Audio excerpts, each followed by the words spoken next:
on World News Tonight. Strengthening ties. Japan and the US continue to join forces to fight increasing international threats. And a military shakeup. The Ukrainian invasion's top rush shaken up by President Putin's snap reshuffle attempts. New revelations. More of President Biden's classified documents discovered at a different location. Coincidence or not? Find out tonight. And a seasonal prep. China prepares to welcome spring with a splendid performance to mark Lunar New Year's Eve.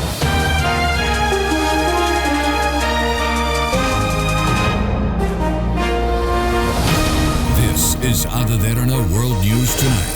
Reporting from Colombo, here is Suzanne Shanali.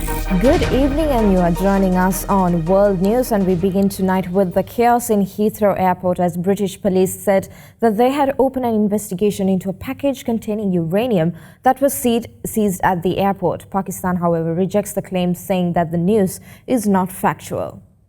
It was on board this plane the uranium arrived in Britain. A passenger jet operated by Oman Air that landed at Heathrow just after Christmas. Among the suitcases on board, a shipment of scrap metal contaminated with a radioactive substance that can be used to make nuclear weapons. The protections at the airport functioned as they should have done. There is extensive screening at ports and airports in this country to keep the public safe, and it worked. The amount of material we're talking about was very small. And there was no threat to public health or public safety identified. The package originated in Pakistan. It was first flown to Muscat in Oman before being transferred onto another flight to the UK. It arrived at Heathrow just after 6 p.m. and was detected during routine screening because it was emitting radiation. But it is a concern the material was able to get this far, through airports and across continents, undeclared. It absolutely shouldn't be on a commercial airliner. We can move nuclear material like uranium and plutonium around the world. It's usually done in caskets, heavily protected, occasionally by air, but not on commercial airliners. Who the material was for is not known, nor its intended use. The contamination perhaps the result of poor handling, or was it something more sinister, a sign London is being used as a toxic trading hub? What it may mean is if London is being used to trade and prove sampling capability of what can be sold, this is very serious. And if so, it's an indicator of part of the weapons build-up we're seeing. So far, no arrests have been made, but counter-terror police say they'll follow every avenue to establish how this happened, an undeclared arrival that could have been deadly. Over in the East, President Yoon Suk-yeol has highlighted that the peace through strength is what is important to his military. He's also called closer security cooperation with the nation's key ally, the U.S. Any attack on South Korea should be met with overwhelming response. President Yoon Suk-yeol to his defense chief during this year's Foreign Affairs and Defense Ministry's New Year policy briefing on Wednesday. This is based on the South Korean commander-in-chief's strong belief that peace that relies on the other side's good intentions is neither sustainable nor genuine. Seoul's top office said President Yoon also instructed his military to boost cooperation with the U.S. in all parts of the extended deterrence and strengthen Seoul's three-axis defense system in order to more effectively deter North Korea's growing threats. Now, this is in line with this interview with the Associated Press published earlier in the day, where Mr. Yoon reiterated his call for closer security cooperation with the U.S. and Japan to counter the, quote, dangerous situation being created by North Korea, as he played down the prospect for direct negotiations like those pursued by his liberal predecessor. When asked to clarify his recent remarks regarding discussions with the U.S. on joint exercises potentially involving U.S. nuclear assets, the South Korean leader said the proposed plans include tabletop exercises, computer simulations, and drills on delivery means for nuclear weapons, as both countries are exposed to the North Korean nuclear threat. Some in the academia say this president likely wants to stress efforts to boost the viability of its ally of 70 years U.S. security commitment to protect Seoul from Pyongyang. The South Korea-U.S. security alliance was formed in October of 1953 with the signing of the Mutual Defense Treaty and has so far demonstrated success by both its longevity and its ability to maintain peace on the Korean peninsula. Marking 70 years of alliance this year, the South Korean government says Yoon's visit to the U.S. is in the works. Ahead of a bilateral summit between Washington and Tokyo set in Washington, top diplomats from the two countries reaffirmed cooperative efforts to tackle challenges to peace in the Indo-Pacific region. This comes as both nations perceive more threatening behavior from China and North Korea, as well as Russia. One of the major discussion points by top diplomats of the U.S. and Japan was how to strengthen trilateral cooperation with South Korea to combat North Korea's provocations. Japan's strategies align closely with our own national security strategy, both in the key challenges that we identify, as well as in how to effectively address them. We're committed to upholding shared values of democracy and human rights, defending the international rule of law, continuing to lead the world in tackling global challenges that no one country can solve alone. Such remarks were made during a press conference that followed the 2+2 security talks between the U.S. State Secretary Anthony Blinken and Defense Secretary Lloyd Austin and their Japanese counterparts Yoshimasa Hayashi and Yasukazu Hamada. The two countries condemned North Korea's missile and nuclear threats and vowed to continue their trilateral efforts with South Korea to, quote, deter or defend against any type of aggression. Washington also reaffirmed its support for Japan's new national security strategy, where Tokyo had vowed to double its defense spending to boost its counterstrike capabilities. Washington also reaffirmed its commitment on providing a full range of extended deterrence to its allies, including nuclear capabilities.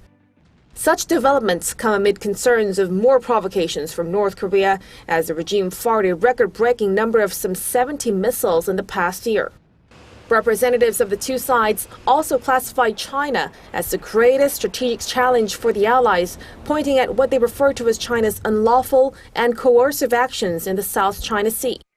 They vowed that Washington and Tokyo would continue efforts to maintain peace in the Taiwan Straits. The latest agreements have garnered much attention as they could be seen as a blueprint for the bilateral summit between U.S. President Joe Biden and Japan's Prime Minister Fumio Kishida in Washington on Friday. Russia's President Vladimir Putin has removed Russia's top commander in Ukraine just 3 months after he was installed. Chief of General Staff Valery Gerasimov will now lead what President Putin terms a special military operation. Russia shook up its top leadership in charge of its faltering invasion of Ukraine on Wednesday after months of battlefield setbacks.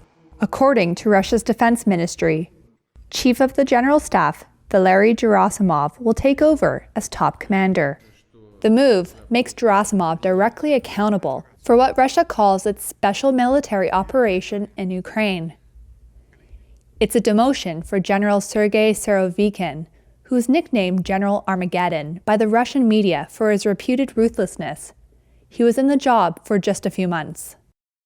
In a statement by the Defense Ministry, they said the reshuffle was meant to improve contacts between different military branches and the quality and effectiveness of the command structure. It all comes as Russian and Ukrainian forces engage in intense fighting over the eastern Ukrainian mining town of Soledar. Russia's private military firm Wagner said they had captured the town. But in a video address released moments earlier, Ukrainian President Volodymyr Zelensky denounced any claims that Soledar had been taken. Now the terrorist state and its propagandists are trying to pretend that some part of our city of Soledar, almost completely destroyed by the occupiers, is some kind of Russian achievement. Zelensky said the fighting continues and that they will strengthen Ukraine's defenses. Footage released by the State Border Guard Service of Ukraine purportedly showed Russian troops under fire in Soledar to confirm the location, but was not able to independently confirm the date the clips were filmed. Sources have stated that lawyers of U.S. President Joe Biden now finds another batch of classified documents, and this time at a different location than the first. An upper hand is taken by the Republicans now, and they call for a special counsel. The controversy over President Biden's handling of classified information is growing. Revelations, a second batch of classified documents has been discovered by aides to the president, this time in a different location from where the initial documents were found. Just yesterday, the president defending his handling of classified material. I was briefed about this discovery and surprised to learn that there were any government records that were taken there to that office. We're cooperating fully. Still unclear when these new documents were discovered and if Biden attorneys are still searching for more. Now, top Republicans are calling for Attorney General Merrick Garland to appoint a special counsel, the same action he took in response to former President Trump's handling of classified documents that were seized from his Mar-a-Lago home. Garland, if you're listening, if you thought it was necessary, Attorney General, to appoint a special counsel regarding President Trump, then you need to do the exact same thing regarding President Biden. The original classified documents, less than a dozen, were found by Biden attorneys a week before the midterms in an office Mr. Biden had used as a private citizen after leaving the vice presidency. They were then handed over, but not disclosed publicly until just this week. While the Trump and Biden cases share similarities, the White House notes key differences, including that the Biden documents were not the subject of an archives request, and that once they were discovered, they were quickly turned over. But Republicans are demanding answers in the Biden case. Why does his Department of Justice treat people differently? Every time we find something that comes out before the election dealing with Biden's family, it's pushed under the rug. So when his lawyers realized that these documents were there, they turned them over to the archives. The U.S. Health Department extended the COVID-19 pandemic status as a public health emergency, allowing millions of Americans to continue receiving free tests, vaccines, and treatments. The Biden administration has extended the COVID-19 public health emergency until April as a highly transmissible Omicron subvariant strokes concern that the U.S. may face another wave of hospitalizations from the disease this winter. A spokesperson for the Health and Human Services Department said that the COVID-19 public health emergency will remain in effect till further notice and that they will provide a 60-day notice to states before any possible termination or expiration. The U.S. has renewed the COVID public health emergency every 90 days since the Trump administration first issued the declaration in January 2020. The emergency declaration has had a vast impact on the U.S. healthcare system over the past 3 years. It has protected public health insurance coverage for millions, provided hospitals with greater flexibility to respond to patient surges, and expanded telehealth. The White House COVID task force led by Dr. Anish Jha has repeatedly sought to reassure the public that the U.S. is in a much stronger place today due to the widespread availability of COVID vaccines and treatments that prevent severe disease and death from the virus. In August, HHS told local and state health officials to start preparing for an end to the emergency in the near future. HHS has committed to giving state governments and healthcare providers 60 days notice before lifting the declaration. President Joe Biden said the pandemic was over in September, a period when infections, hospitalizations and deaths were all declining. But HHS Secretary Javier Becerra told reporters during a call in October that the virus does this winter would determine whether or not the emergency need to continue. We're going into a short commercial break. We'll be back soon with more world news.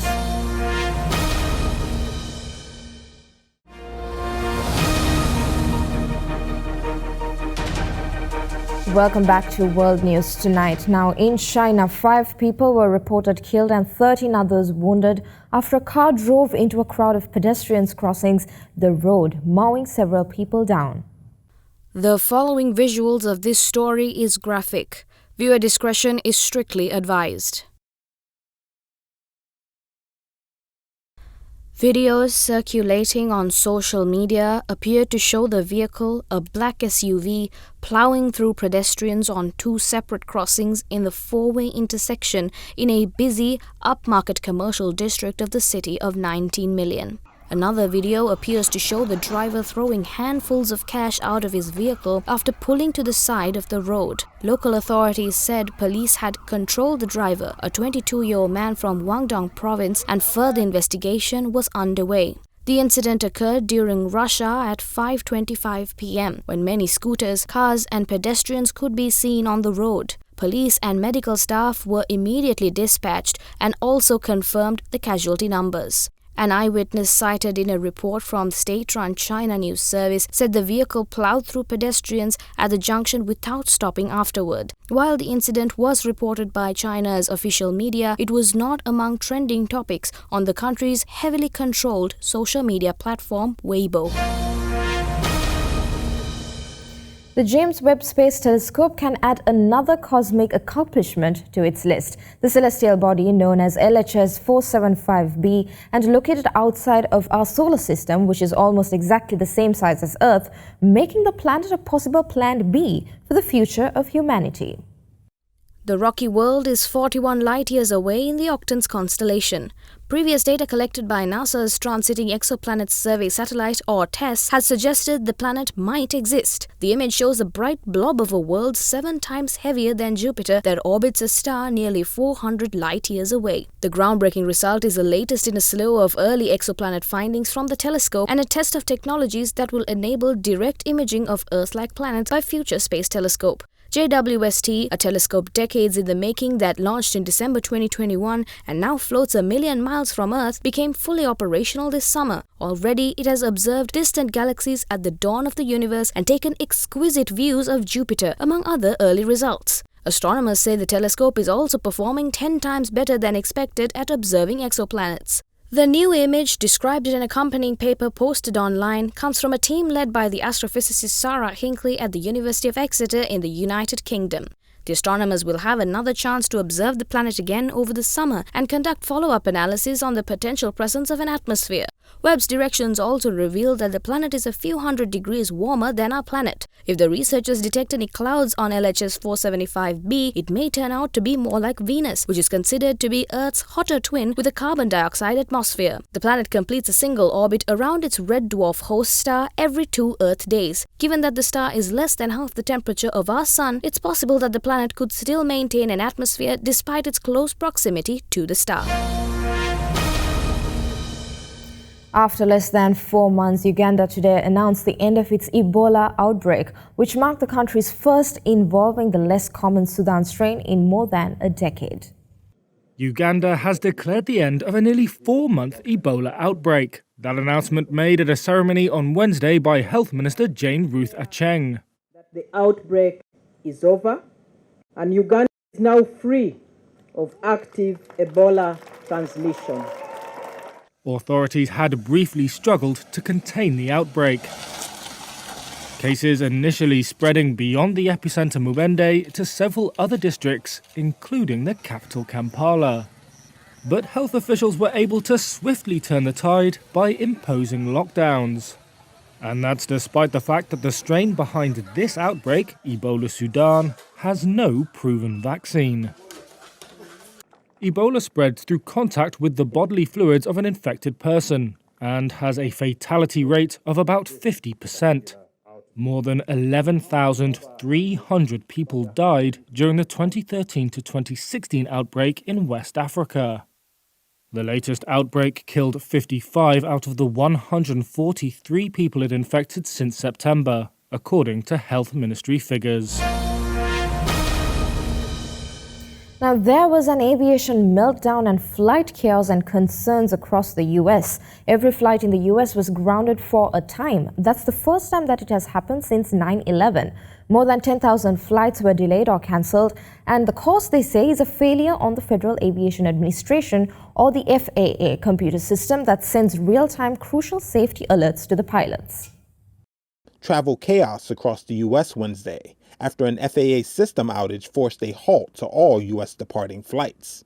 The Federal Aviation Administration scrambled to fix the problem after issuing a nationwide ground stop. Hours later, the order was lifted, but not before causing thousands of flight delays and hundreds of cancellations. The cause of the problem with the pilot alerting system was unclear, but U.S. officials said they had so far found no evidence of a cyber attack. President Joe Biden. I just spoke with Buttigieg. They don't know what the cause is, but I was on the phone in about 10 minutes. I told them to report directly to me when they find out. Transportation Secretary Pete Buttigieg pledged a, quote, process to determine root causes and recommend next steps. The outage occurred at a historically slow time for U.S. travel after the December holiday season. But airlines have said demand remains strong. as travel continues to recover to near pre-pandemic levels. For passengers from Denver to Orlando, the stoppage meant major disruptions to travel plans, though people seemed to take it in stride. By midday Wednesday, flights were slowly resuming, but those efforts were hampered as airlines struggled to get planes in and out of crowded gates. In all, more than 6,000 flights were delayed and close to 1,000 canceled according to FlightAware, with numbers still climbing.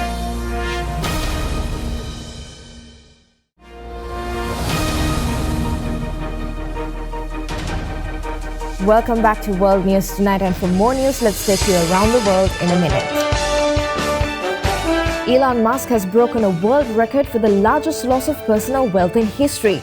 According to Forbes figures, between November 2021 and December 2022, the Tesla CEO lost $182 billion. The WHO said China is still heavily underreporting COVID-19 deaths, though it is providing more information regarding the outbreak.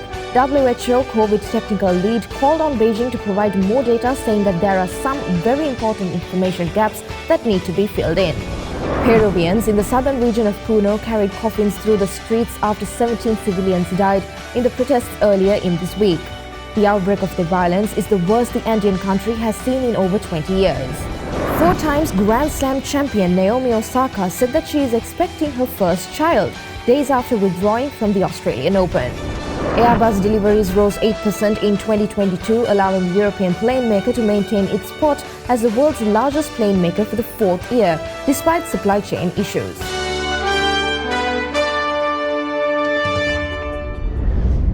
And that's all the news we got for you tonight. Join us again tomorrow for more news around the globe. And in case you missed to watch any of the stories we aired tonight, you can always rewatch by catching us on our YouTube channel, youtube.com/otherderana English. And now we leave you tonight with China preparing themselves for the Lunar Festival. Stay safe and have a good night.